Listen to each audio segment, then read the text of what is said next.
Vous, ici, ne peut pas dire que deux choses, le hasard ou la chance. On se retrouve pour un petit message qui ne durera pas plus de 3 minutes. Ceux qui sont appelés à rester savent déjà que c'est leur message. 3 cartes sont tombées en même temps. Let's go! Alors croyez-moi, ce message n'est pas léger. Je vous montrerai les cartes seulement quand je suis appelée à le faire. Le message principal, c'est d'arrêter de jouer contre votre camp.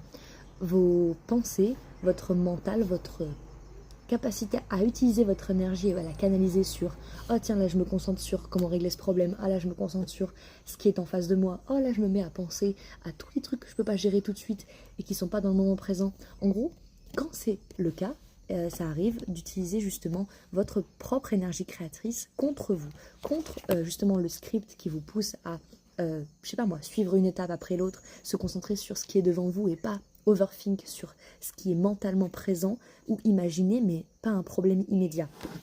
Vous voyez le poignard justement qui est là, est également ici. Cette carte représente la loyauté, votre capacité à utiliser votre force mentale, parce que du coup l'épée dans le tarot, même si ça c'est un oracle, représente l'air, et du coup le mental, les pensées, les mots, et que vous savez très bien que les mots ça servent à construire, à détruire, mais avant tout à définir.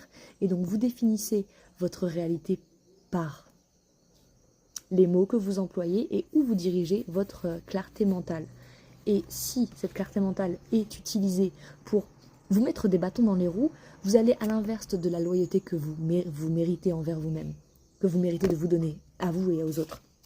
Et la dernière carte, c'est l'énergie du masculin. Donc, l'énergie tournée vers l'extérieur. Une fois que vos pensées, votre mental est au bon endroit, vous savez très bien que les choses qui vous restent à faire, les actions qui vous restent à aligner, sont justement de la création active. C'est-à-dire que vous pouvez être où vous voulez dans votre mental, mais si vous ne mettez pas un peu de cette énergie invisible dans une action, dans votre corps, pour ensuite faire quelque chose avec vos mains, vous déplacer, vous voyez, créer quoi. Eh bien, rien ne se passera, on est d'accord. Donc, vous pouvez indéfiniment vous mettre des bâtons dans les roues si vous laissez ces mots, justement, 2 sur le timer, être des plaintes ou du ressasser des problèmes, alors que peut-être que la meilleure solution à n'importe quel problème, c'est d'agir en conséquence avec les informations que vous avez, même si c'est pas forcément idéal toujours.